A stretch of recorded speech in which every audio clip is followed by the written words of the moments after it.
Ryte darysiu, aš matyt ne milštuvę imsiu tuomet, o imsiu kažką kito ir eisiu ginti savo žemės, o dabar mes, Sauliau, ginkime ją žodžiu, ginkime prašydami kiekvieno žmogaus geranoriškumo apginti žemę, todėl kad grįžkim prie mūsų schemos, tauta nyksta, valstybė, kuri paremta šituo nevykusiu dokumentu, kurį keičia tik tada, kai kam nors ko nors reikia. Valstybė pagrįsta šią konstituciją yra diktatoriška, baisi, išsigimusi, tai nesunku įrodyti, jeigu mes sutarsime, kad mūsų laidų ciklelis prasitęs. Aš labai nesunkiai įrodysiu, kokia gali būti valstybė, kaip turi būti rikiuojamas toks dokumentas, nes aš paėmiau 1928 metų konstituciją mūsų Lietuvos ir ji yra kur kas geresnė už šią. Ūkis, kaip turbūt dažnas regite, visiškai sugriautas. Jeigu lietuvis neprasimaitina iš savo žemės, jam neleidžiama prasimaitinti. Specialiai į mūsų įstojimas į Europos Sąjungą mums peilį pakišo po kaklu. Šimtais pavyzdžių tai galima įrodyti, kaip, tarkime, žmonėms mokamos išmokos už tai, kad tu pasitrauktum iš žemės ūkio gamybos. Ko jūs norite, kad Lietuvoje žemė nedirbama? Juk mokama už tai, kad tu nedirbtum žemės. Dirbs kiti, be abejo, dirbs kiti. Tam ir ruošiamas plotas Lietuvoje, dykynė ruošiama, kad ją ateitų kiti. Tam ir yra kolonija numatyta, tokia kolonija kaip Lietuva numatyta. Ir šitas procesas jau dviejų, galima juos pavadinti labai baisiais žodžiais, dviejų prezidentų pasirašytais dokumentais, pataisomis, tai Valdo Adamkaus ir Rolando Pakso rankomis pasirašytos pataisos šiame dokumente, atvėrė baisę prarąją mūsų tautai, atvėrė pražūtį mūsų žemė. Taigi ūkis ne tik iš žemės ūkio susidedantis be abejonės ir mūsų pramonė visiškai yra nuskurdusi iki nežmoniško lygio.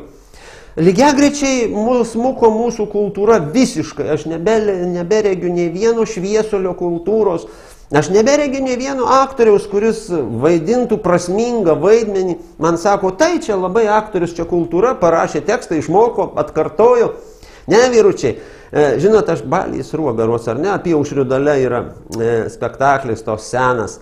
Tai labai nuostabi frazė man tebekyba galvoje, tebus prakeiktas menas tas, jei nevaduoja iš vergijos jis.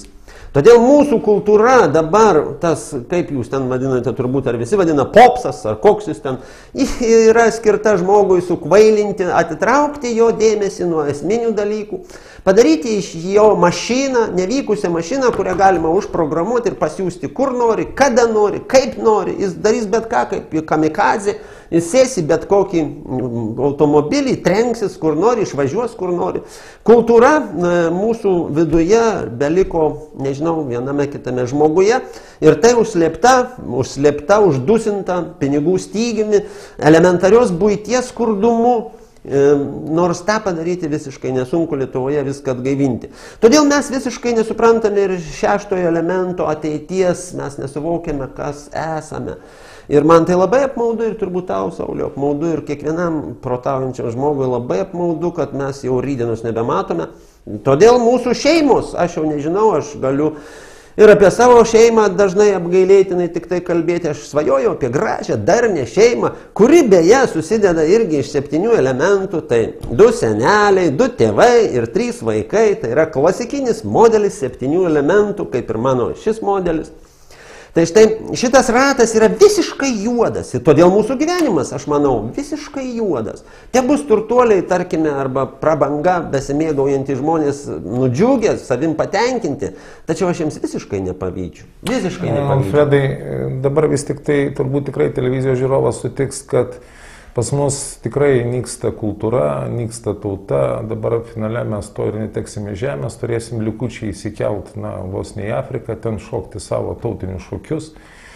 Ir praktiškai tikrai gaunasi toks katastrofinis juodulys. Ir kas šitoje situacijoje yra baisiausia, kad stojant į ES turbūt nereikia vėlgi žiūrėti galbūt ir teigiamus dalykus iš tos ES, tačiau nuo eilinių žmonių buvo nuslėpta daugelis dalykų arba tiesiog jiem nepasakyta, kad ko mes netenkame stodami į tą ES, kad mes neteksime žemės, kad mes susidarėme atominę elektrinę, kad galėjo puikiausiai veikti ir mes jos dabar nebeturime priversti pirkti, kad mes finale nebegalėsime auginti savo laukų ir panašiai, pirkdami kitas prekes, bet mes pratęsime savo kitose laidose ir tikrai pažadame, kad mes tikrai kalbėsime atskirai apie tautą, apie valstybę, apie ūkį, galiausiai apie kultūrą, ir tą ateitį ir žinoma, nykstančią šeimą, kur demografiškai Lietuva ant išmirimo, išnykimo slenksčio.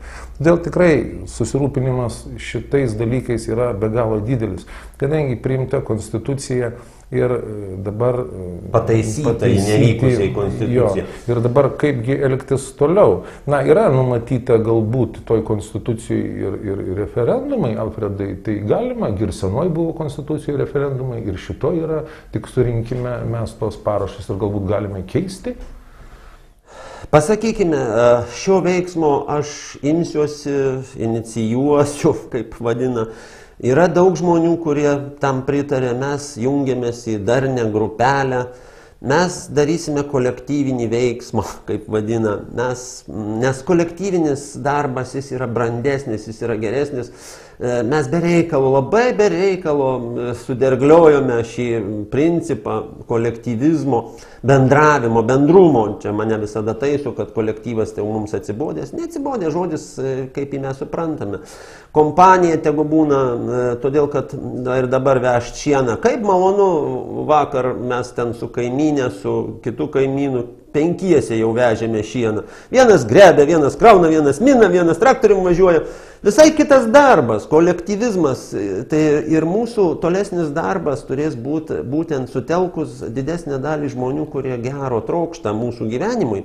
Ir štai vienintelis būdas šiuo metu, aš manau, tikrai tariausi su labai išmintingais ir kitais žmonėmis, būtent gelbėti pirmiausiai to žiedo mūsų vidurį, brandolį, žemę, vis tik tai ruošiant referendumą. Aš pats dalyvavau bent 5 ruošiamuose referendumuose, keliuose buvau ir iniciatyvinėje grupėje. Ir aš puikiai žinau, kaip tą reiktų daryti. Pagal šį nelemtą dokumentą mes privalome surinkti net 300 000 parašų. Ir kad tai tik būtų parašai, ten yra tokia supainiota sistema to blankų pildymo, ten tokie duomenys reikalingi, taip priekabiai į tai žvelgiama, kad tokios normos 300 000 priklausomai nuo mūsų gyvenimo skaičiaus turbūt nėra nė vienoje pasaulio šalyje.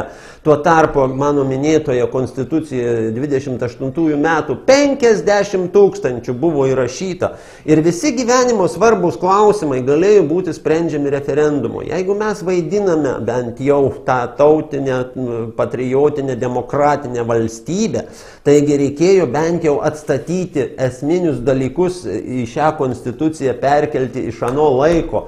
Tai būtų dar pateisinama šiek tiek. Tuo tarpu dabartinė tvarka sudaryta tokia sunki, tokia baisi, kad ją įveikti reikia titaniškų jėgų ir kiekvieno pastangų. Todėl aš tikrai kviečiu ir kviesiu, mes mąstome apie tai, kaip sudaryti galingą referendumo grupę, ją gerai paruošti ir nors vieną kartą per 20 daugiau jau nepriklausomybės metų padaryti būtinai veiksmą, tai būtent referendumą, paklausti žmonių, ar jie to nori ar nenori. Aš išmaišiau daugelį Europos kraštų, būdama Šveicarijoje. Šveicarai referendumą darė tam, kad paklausti žmonių, ar cukrų jiems reikia patiems auginti ar pirkti. Elementarių dalykų buvo referendumas. Čia esminiuose dalykuose mes nedarom to, kas privaloma daryti, būtina. Alfredai, kiek suprantu ir kiek žinau, pats organizuojate būtent žemės gynėjus į didelį sambūrį Kaune, sporto halėje. Tai gal apie tai paminėkite? Aš dabar bijau dar paminėti, aš tik tai dar planuoju, tai aš siūlau visiems galima, reiktų, būtina, turbūt mes spręsime tą dalyką ateityje, aš vėlgi gal galiu kviesti visus žmonės atsiliepti, ar pačiam skambinti, ar man skambinti, nesunku šiais laikais surasti ir šliužą, ir tave, Sauliau, ir bet kurį asmenį, taip, kad tik tai reikia iniciatyvos, bet ne taip, kad paskambinu, aš su tavim, aš pritariu tau, ačiū, kad pritari, brolau, bet tu padėk, tu dalyvauk šiame darbe, o ne tik pritariu. Palinksėti galvą mes galim visi, bet veiksmai, žodžiais, tėvynę mylim tai gerai, bet darbais, sako, reikia ją mylėti. Todėl aš manau, kad surinkęs tam tikrą pinigų kiekį, aš prašysiu, taip šiuo metu prognozuoju į Kauno sporto halę sukviesti bent 3-4 tūkstančių žmonių, kurie nenori, kad Lietuvos žemė būtų parduota už niekingus pinigus. Ir ten toje salėje mes tada sukursime galutinę iniciatyvinę grupę, kuri ateityje eis į Vyriausią rinkimų komisiją, registruos referendumą ir mes pulsime daryti šį darbą, kurio Lietuvoje kol kas, atleiskite, dar nieks nepadarė, aš labai gal čia atsakomybės didelės imuosi. Tačiau aš manau, kad tai bus mano gyvenimo pagrindinis momentas, pagrindinis darbas, kurį mes kartu privalome padaryti.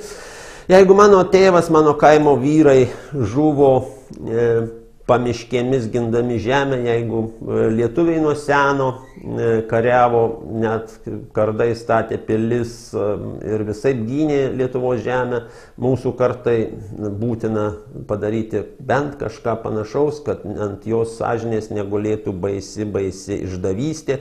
Tai yra tėvynės išdavystė, parduodant žemę. Aš visus, kas vis tik tai galit pykti, kiek norite, tas, kas sako, oi, parduokim, kas čia. Tas yra išdavikas, o su tuo žmogumi aš jau šalia nesėdėsiu ir jam rankos niekada nepaduosiu, nes toks veiksmas yra niekšingas. Tai matomai mes šią laidą turi būti kitaip, o tikrai turi būti kitaip, mes ir baigsime. Gerbimi televizijos žiūrovai, dėkodami, aišku, Pranciškui Alfredui, kuris dalyvavo studijoje, laidoje. Štai jūs dabar matote šalia gerbiamą Alfredo telefoną. Kam tikrai suskaudo širdis, skambinkite šiuo telefonu, atsiliepkite, prisijungkite, įdant būtų ta mūsų žemė apginta. Ir mesgi tikrai kas antrą savaitę susitiksime vėl, kviesdamiesi gerbiamą Alfredą ir vis tik tai panagrinėsime, kas slypi už to magiško žiedo septyniukės, tauta, valstybė, ūkis, kultūra, ateitis ir galiausiai mūsų nykstanti, demografiškai, katastrofiškai nykstanti šeima. Linkime jums sėkmės, atsisveikinime neilgam, linkime jums ir pailsėti, atsipūsti, iki malonaus.